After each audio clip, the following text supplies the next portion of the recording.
10 ሴትም ማግባት ትችላለህ፣ እንደዚህ ማድረግም ትችላለህ ምናምን እያልሽ ሰደሽ አሁን በዚህ ገብቶ በዚህ ወጥቶ እንደዚህ ብሎ በዚህ ምናምን ነው አይራማ። አብረሽ 10 ምላስ ብታወጪላት እንግዲህ ወዲያ እሱ አርጋ ያዘችው ሸበላለች፣ ሸበላ ሆነች። በቃ ምናምን አቁሟራስ አብርሽዬ የኔ ፍቅር የኔ ማር ምናምን የምትለው ፍቅረኛ አለችው። ያችን ነው የሚያሽሞነሞን እናቴ፣ ያችን ነው ለሚመጣው ነገ ወደ አንቺ ይመጣሉ ብለሽ ለምታስቢያቸው ሰዎች ነቅተሽ መጠበቅ ነው ያለብሽ። ንቂ ቤተሰብ ማለት ነው። እንግዲህ ሩታን ትናንት ማታ አይታችኋታል። ከኤፍሬም ጋር ነው የመጣችው። ኤፍሬምን ይዛ ኤፍሬም ምንድን ነው የምትለው?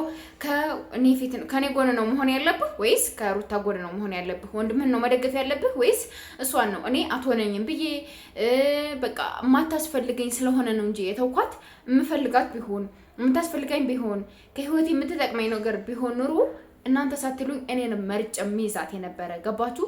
ግን ገብቼ ያየኋት እኔ ነኝ እንጂ እናንተ አይደላችሁም። ስለዚህ አይመለከታችሁም። በእኔ ህይወት ገብታችሁ እንደዚህ ነው እንደዛ ነው ብላችሁ ሀሳብ እንድትሰጡኝ አልፈልግም። መብቴ ነው። ማድረግ ያለብኝን ነገር ሁሉ ማድረግ መብቴ ነው። የራሴን ፊሊንግ መርጫለሁ። የራሷን ምርጫ መምረጥ ትችላለች። በህይወቴ ላይ ገብተህ እንደዚህ ነው በዚህ ገብቶ በዚህ ወጥቶ ነው የምትለውን ነገር አቁምልኝ ብሎታል ኤፍሬም ማለት ነው። እውነት ለመናገር ሩታ ትፈልጋለች ከአብርሽ ጋር መሆን በጣም ነው የምትፈልገው። በጣም ነው የምትወደው። ከምሬ ነው የምነግራችሁ። በጣም ማለት ነው። አብርሽ ማለት እናንተ ስላላያችሁት ነው፣ አብርሽን ስላላያችሁት ነው እንጂ እንዲህ 10 ወንድ አሰማርታችሁ ማለት ነው ይበልጣቸዋል። 10 ወንድ አሰማርታችሁ አብርሽን መሀል ላይ ብታደርጉት ለብቻው የሆነ መሀል ላይ ብታደርጉት እነሱ መስመር አስይዛችሁ እሱ ይበልጣቸዋል ማለት ነው። ስለዚህ ለአብርሽ ምን ያህል አብርሽን እንትን የምትለው ሩታ ናት። ምን ያህል ሀይ እንደሆነ እንዴት እንደሚያምር እንዴት ቆንጅዬ እንደሆነ ምን አይነት ባል እንደሆነ የምታውቀው ሩታ ናት አይደለ? ስለዚህ ሩታ ትፈልጋለች፣ አብርሽ ደግሞ አይፈልግም። ስለዚህ ያለው ነገር ለምንድን ነው ኤፍሬም እንደዚህ የምታንገላትው ወንድምህን? እንዴ በግዴታ ከሷ ጋር መሆን አለብህ፣ ግድ ነው። እንደዚህ ካላደረክ እንደዚህ ካልሆንክ እንደዚህ የሚባል ነገር የለም ምናምን አብርሽ መብቱ ነው። ነገ ሄርሜላ ካልተመቸችው ሌላ ሴት የማፍቀር መብት አለው። በቃ መብቱ ነው። ይሄ ዘና ብሎ ይኖር። የምን 10 ሞላማ እንትን ዓለም 10 ሞላም። ዘና በልበት አብርሽ ማርያምን ዘና በልበት። ይሄን የመሰለ ውበት ግን ይሄን የመሰለ አቋም ግን ይሄን የመሰለ ሸበላ ሰውነት ግን ተጠቀምበት። እንዴ ተጠቀምበት። ምን በወጣው ሩታ ጋር የተለያየው በሆነ ኬዝ ነው። ገባችሁ አይደለ? በሆነ ኬዝ ነው የተለያዩት። እሷም እሱ የሚላትን አለመስማቷ አለማክበሯ አለማዳመጧ ነው እንደዚህ ያደርጋት። ገባችሁ? ብታዳምጠው ብትረዳው ነገሮችን ሁሉ አንደርስታንድ ማድረግ ብትችል ኖሮ እንደዚህ አያደርግም ነበር። አብርሽ አይተዋትም ነበረ። እራሱ ነበር የሚፈልጋት። ገባችሁ? እራሱ ማለት ነው። ግን እሷ እንደዚህ እንደሆነ አልፈቀደችም። አይ እንደፈለገህ መሆን ትችላለህ፣ እኔ እኮ ከተው ቆየሁኝ፣ እንደፈለገህ መሆን ትችላለህ ምናምን አለች ሩታ ማለት ነው። አተሽው እንጂ ሳፈልጊው ቀርተሽ አይደለም። ስለማታገኘው ነው ሩታ። እሺ ስለማታገኘው ስለማይቀበልሽ ምንም አይነት ጥያቄ ብትጠይቂው አይቀበልሽም፣ አክሴፕት አያደርግሽም። ለዛ ነው እንጂ አርግሽ ነው የምትወጪው።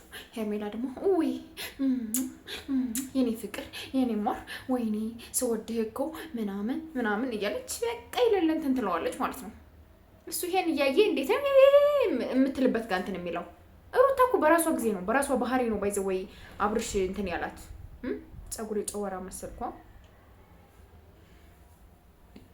አብርሽ የሸሻት ሩታን በራሷ ነገር ነው። የራሷ የምታሳያቸው አክቶች የምታረጋቸው ነገሮች ለሱ ያላት ፊሊንግ ነገሮች የምትቀበልበት እንትን ሰው እንዲመክራት ትፈልጋለች። በሰው ሀሳብ ትሄዳለች ማለት ነው። በሰው ሀሳብ ትሄዳለች፣ በሰው ሀሳብ ትራመዳለች፣ ሰው ያላትን ታደርጋለች። በቃ እንደዛ ናት ማለት ነው። አርጉልኝ ይሄን የምትሉኝን እሰማለሁ ምላችሁን ስሙልኝ የምትል ሰው ናት እሷ ማለት ነው። ገባችሁ አይደለ? ስለዚህ እነዚህ ነገሮች ነው ሊያስጠላት የቻለው፣ እነዚህ ነገሮች ነው እንትን ሌላት የቻለው እንጂ ሌላ ነገር አይደለም። ሩታ በጣም ጎበዝ፣ በጣም ጀግና፣ በጣም ስማርት ብትሆን አብርሽን ከህይወቷ ፍቅቅ አይልም ነበር ከህይወቷ ማለት ነው። እና በራሷ ጊዜ ነው የተለየ፣ በራሷ ጊዜ ነው ሄድ የፈለገውን 10 ሴትም ማግባት ትችላለህ፣ እንደዚህ ማድረግም ትችላለህ ምናምን እያልሽ ሰደሽ አሁን በዚህ ገብቶ በዚህ ወጥቶ እንደዚህ ብሎ በዚህ ምናምን ነው አይራማ።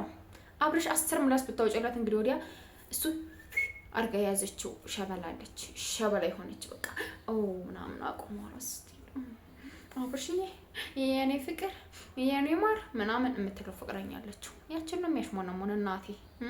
ያችን ነው ለሚመጣው ነገ ወደ አንቺ ይመጣሉ ብለሽ ለምታስቢያቸው ሰዎች ነቅተሽ መጠበቅ ነው ያለብሽ። ንቂ። በምን ኬዝ መያዝ እንዳለብሽ፣ እንዴት ነው ማድረግ ያለብሽ? ዝም በቃ ዝም። ሲናገሩሽ መመለስ አለቀ። እዛ ውጭ ዝም ነው ማለት ያለብሽ እንጂ አንቺ መላሽ ተናጋሪ ምናምን የምትሆኒ ከሆነ በፍቅር ህይወት ውስጥ ከባድ ነው የሚሆነው። ለማንኛውም ሰብስክራይብ ያደረጋችሁ ቤተሰብ ስለምትሆኑ በጣም በጣም አድርጌ አመሰግናለሁ። እወዳችኋለሁ፣ አከብራችኋለሁ። ባይ